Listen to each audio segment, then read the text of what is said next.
Un rapport de Labin a révélé que le cartel Jalisco Nouvelle Génération, l'un des plus puissants du Mexique, a étendu ses activités sur le sol brésilien.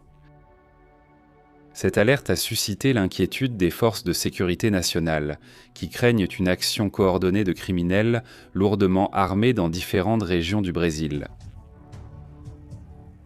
Un grave problème social et politique dans le monde entier.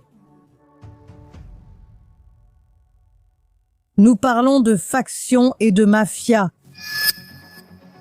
La possibilité d'attaques simultanées augmente le risque d'une crise de sécurité intérieure sans précédent, mettant en évidence la vulnérabilité des structures policières. Face à des organisations transnationales dotées d'un grand pouvoir militaire et financier, c'est le chaos au Mexique. Après la neutralisation de Nemesio Oseguera Cervantes, El Mencho a exposé la puissance militaire des cartels mexicains et leurs ramifications dans d'autres pays d'Amérique latine.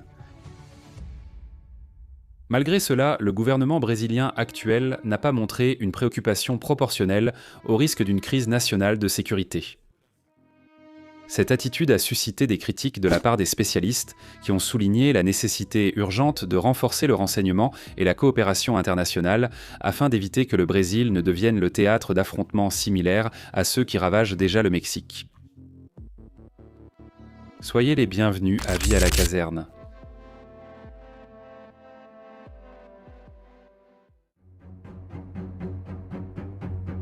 Il faut renforcer le renseignement, la coopération.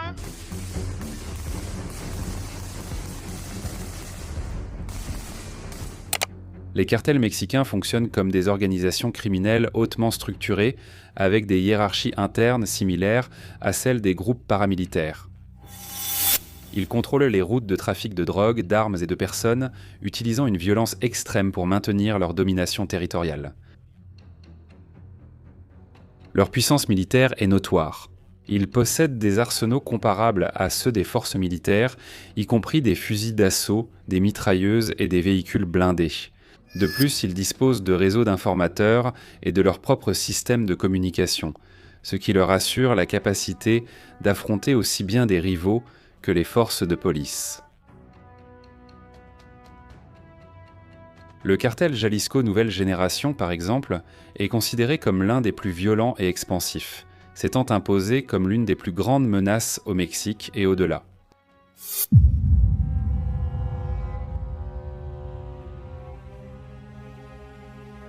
Dans le but d'affaiblir la puissance de ces organisations. Ce soutien inclut le partage d'informations stratégiques, une formation spécialisée et même des opérations conjointes dans des zones critiques où les cartels exercent une forte influence.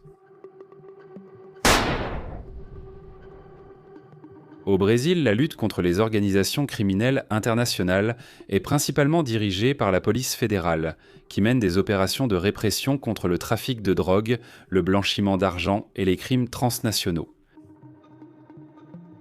En plus de la police fédérale, la police routière fédérale et les forces de l'État jouent également un rôle important dans la lutte contre les réseaux criminels, qui tentent de s'étendre sur le territoire national.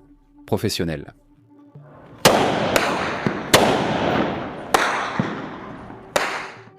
S'il y avait un plus grand intérêt politique, les forces armées pourraient être mobilisées avec plus d'intensité pour renforcer ce combat, surtout dans les zones frontalières où le trafic de drogue et d'armes s'intensifie.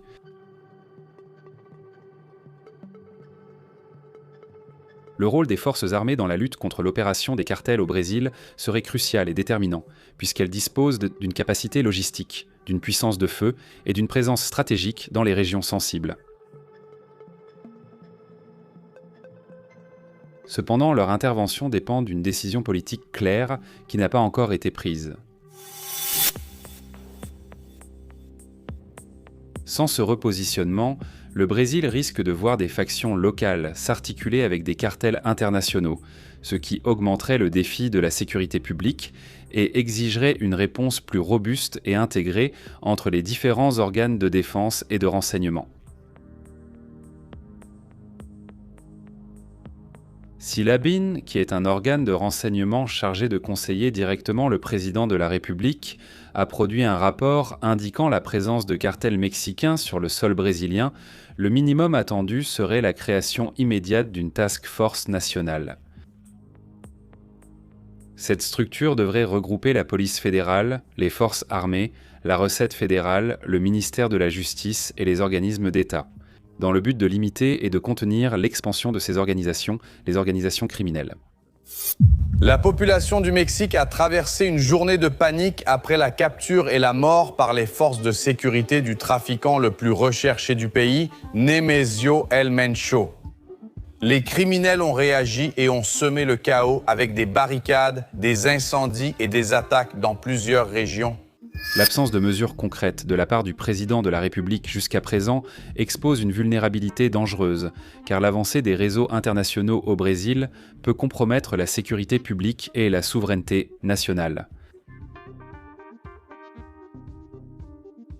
L'exemple du Mexique montre clairement les risques de permettre aux cartels de se consolider sans une réponse ferme de l'État.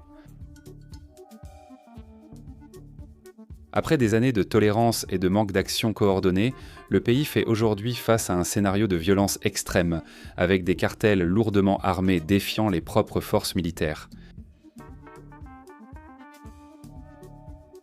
Ce chaos sert d'avertissement pour le Brésil.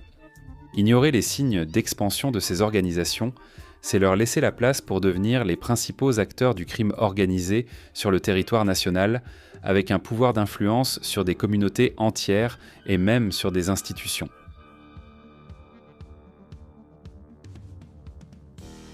Dans ce contexte, le rôle des forces armées brésiliennes pourrait être décisif, avec leur capacité logistique, leur présence dans les zones frontalières et leur puissance de feu supérieure.